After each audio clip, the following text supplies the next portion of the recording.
pembelajaran hari ini ya. Sebelum masuk ke pembelajaran, Ibu mau basa-basi ataupun menanyakan sesuatu kalian dulu. Tapi tenang aja, jawaban kalian gak akan berpengaruh ke nilai ataupun ke absensi ataupun hal lainnya.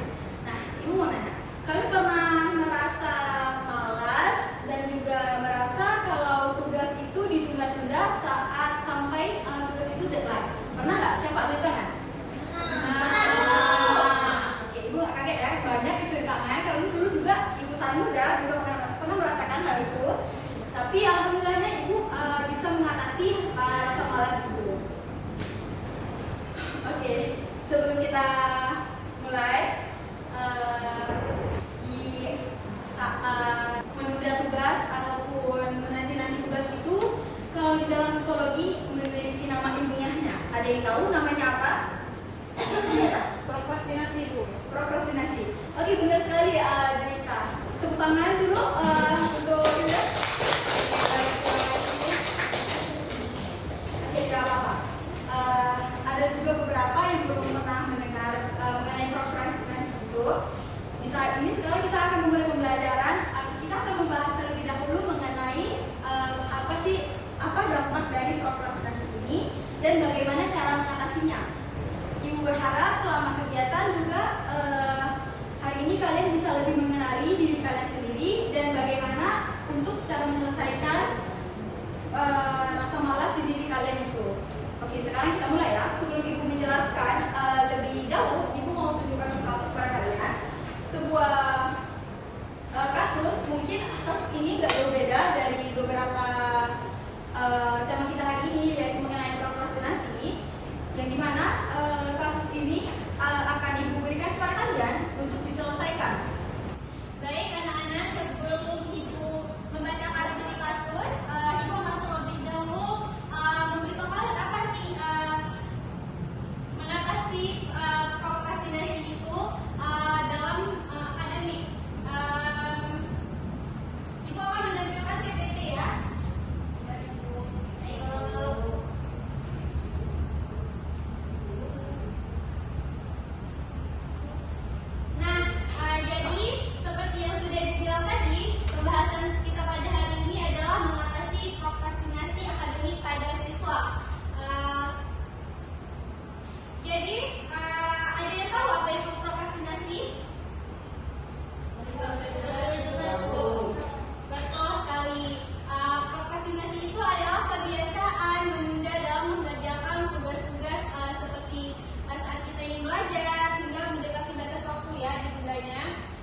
Sekarang Ibu bagikan ya.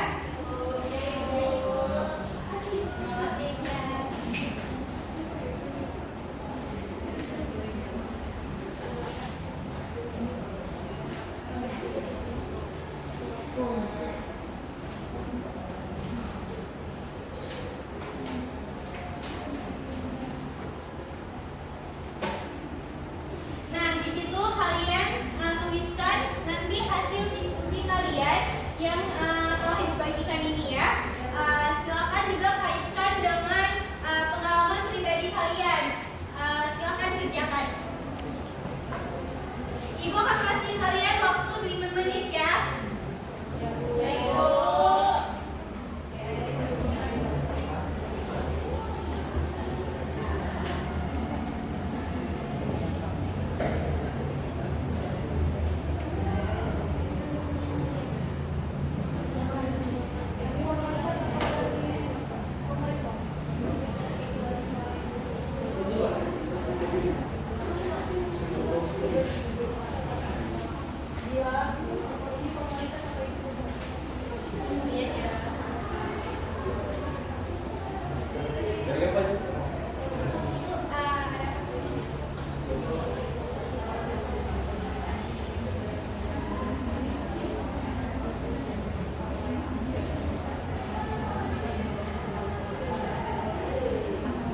Baik, benar sekali. Beri tepuk tangan dulu kepada teman kita Melki dan Nima. Nah, benar sekali kesimpulan dari teman-teman tadi bahwasanya prokrastinasi itu merupakan sebuah perilaku yang buruk, di mana menunda-nunda tugas itu merupakan hal yang harus dihindari karena dapat menyebabkan stres. Baik, untuk mengakhiri pertemuan kita pada hari ini agar ilmu yang kita dapatkan dapat bermanfaat dan dapat kita terapkan di kehidupan kita sehari-hari, agar lebih baiknya kita menutup dengan doa dipimpin oleh ketua kelas. Baik semuanya, pertemuan dimulai. Selesai. Nah baik, untuk anak sekalian jangan lupa mempelajari untuk materi kita minggu depan. Materi minggu depan kita tentang apa? Disiplin. Ya, materi kita minggu depan adalah materi disiplin. Jadi anak-anak semua jangan lupa membaca materi mengenai kedisiplinan belajar. Nah kemudian sebelum keluar kelas, harap kelasnya dirapikan, sampah-sampah tolong ya Kayla sampahnya dibuang, dan kelas harap rapi seperti awal tadi kalian masuk. Nah baik, buat diri wassalamualaikum.